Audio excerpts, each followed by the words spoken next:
college football leaders, I think it's time that we start asking ourselves if we're getting ahead of ourselves here, right? A few weeks ago, the 14-team playoff. It was reported that there's momentum that's going to happen. And I don't think that we've addressed it on here. I at least haven't addressed it. And you guys, I think, have heard my rants about the 12 team and the 4 team and all that and how I feel about it. If not, I'll refresh your memory a little bit of a couple of my opinions. But now, before this 12 team playoff even happens, and look, I get that money is what things come down to. I understand money is what a lot of things boil down to for me. But without even seeing what this result is and only giving it 2 years, right? This 2024 season and 2025 season to have a 12-team playoff after following this 4-team model for a decade, it's just going to have a 2-year sample size and then it's going to change again. And look, for the people that complain about changes and how, oh man, college football has just changed too much. It's changing a lot. Yes, there are a lot of changes.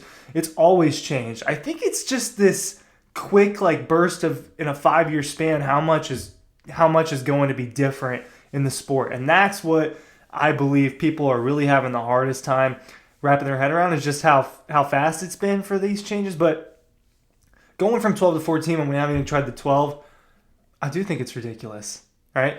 Will it get approved before it even happens? I don't know. When is an actual approval date coming? I don't know. But let's talk about this 14-team model. The flaws with the 12 would change a little bit. And I don't know that the 14 would be as flawed. I don't know that 14 is necessary. And you'll hear why. Ryan Curley from Dawg Post here talking about the college football playoff, all right? And it's something we talk about a lot on this channel because Georgia is a consistent contender to make it, and now it's going to be even more of a staple with it moving to 12 teams, because now Georgia, if it's as good as it's been, is going to be in the playoff every single year, if not almost every single year, and it was accomplishing that the last few years as at least a contender for it in the 14 playoff. EcoPoly. This video is brought to you by EcoPoly. I got my EcoPoly merch because it's really comfy, actually, and all the random merch that they've given me has been great, whether it be my water bottle or my koozie. But what's more important is the furniture that they make and their chairs. Look, I gotta get one in my office the way Dean does, even though it's outdoor furniture. I need to get one of those stools in here, I can show it off for you. But it really is comfy, even the ones that aren't cushioned and it's just a high chair, like a bar type of seat. It's comfy just to sit in those. So no matter what you're looking for, EcoPoly's probably got you covered. If you just check out their website, you get discount too if you go through us. So make sure you're checking out that description or checking out that link that's in the description down below. It's next to our newsletter link. You know the drill with the newsletter. I'm not going to give you the spill. Thank you to those who are already signed up. You better be signing up for the newsletter. So, okay, let's talk about the 12-team playoff first. What's the deal with the 12? There's going to be 4 byes. Right, 12 teams are going to make it, and the 4 highest-ranked conference champions are going to be those top 4 seeds, regardless of what their actual ranking is. So if Colorado is the 8th team in the country, they won the Big 12, they'll be the 3rd, the 4th seed probably. That's how that will work. If Texas is the 2 seed and they barely lose to Georgia or Alabama in the SEC championship, Texas will probably end up being the 5 or the 6, even though it's one of the best 4 teams in the country. That's kind of a very basic way of explaining what I think has been the biggest flaw with this thing, and it's that it's just not going to be properly seeded. Now, Ryan, why are you so worried about that? In pro football, it's not exactly right. Yes, it's not. But this is not pro football, right? Where you got your division winners, you get those top 4 seeds, and then the wild cards. The difference between that and this is the talent gap in college football, which is my biggest issue of all of this. In the NFL, it is meant to be somewhat evened out. Things happen the way that they happen in sports, but there's not this idea that there should be these 5 teams that just dominate in the league, and there's more even. It's more evenly spread across the board, the talent, the coaching, all of that. And so those teams are a lot more even.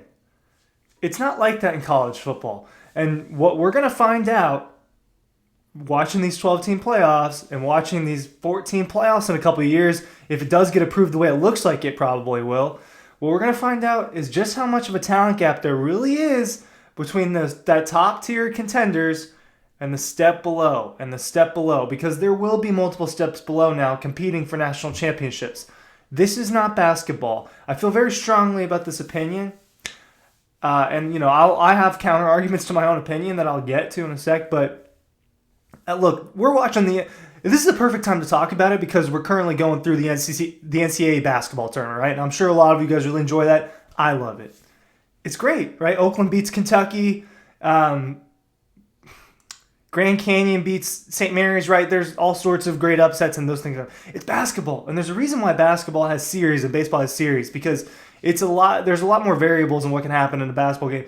In football, a physical sport like that, there's just different types of athletes between not just a Georgia and an Oklahoma State, but then you go from possibly what could happen is a Georgia playing a Liberty in the college football playoff.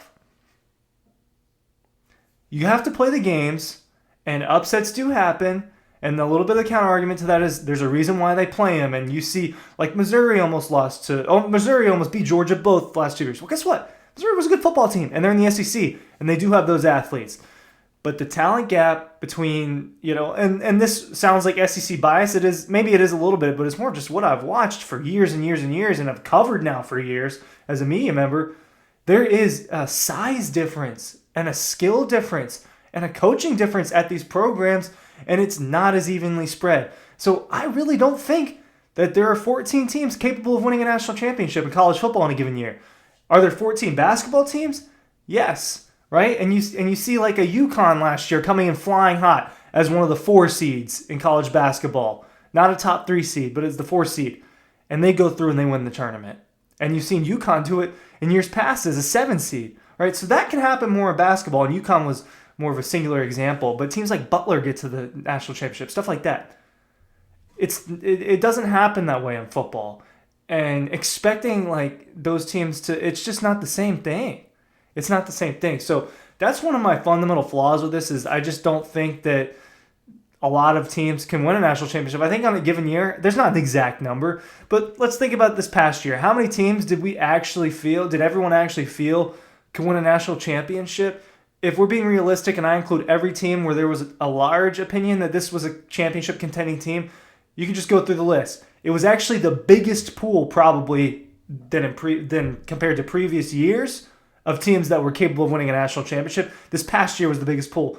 But 8 is more of a sweet spot. And you'll get to my point. Georgia was a true contender. Bama proved it was a true contender. Texas, Florida State, Michigan. Let's throw in Ohio State. Let's throw in, I'm missing someone, Washington and Oregon. That's 8.